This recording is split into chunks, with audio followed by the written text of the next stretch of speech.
ही तारिणी का फोन करते? बोल, काय काम आहे?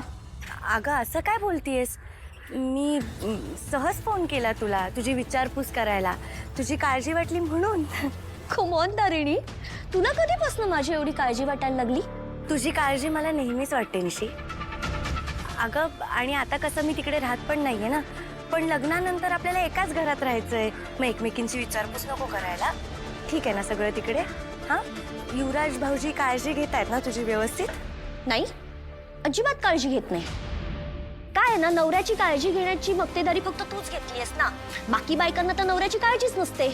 अगं तसं नाही निशी, पण आता मला असं म्हणायचं होतं की लग्न घर आहे ना, बाकी कामं पण खूप चालू आहेत, कामाबरोबर जरा दुर्लक्ष होतं.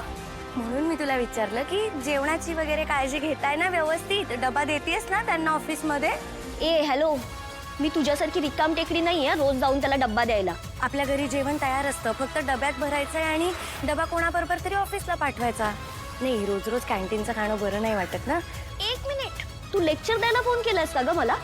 जर तसं असेल ना तर लक्षात ठेव, माझ्या युवीची काळजी कशी घ्यायची कशी नाही घ्यायची ते मी ठरवेन. जर त्याला डब्बा द्यायचा असेल ना तर मी तो स्वतः जाऊन देईन, कळलं? आणि आता तुझा जर टाइमपास होत नसेल ना तर जा आणि तुझ्या केदारला फोन कर, मला नको करूस. बाय.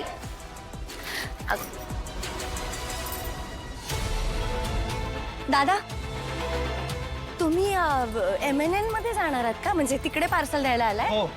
अच्छा, कोणाचं पार्सल आहे? ते नाही म्हणजे माझं पार्सल येणार होतं ना, म्हणून मी विचारते. बघा ना नाव कोणाचं आहे ते.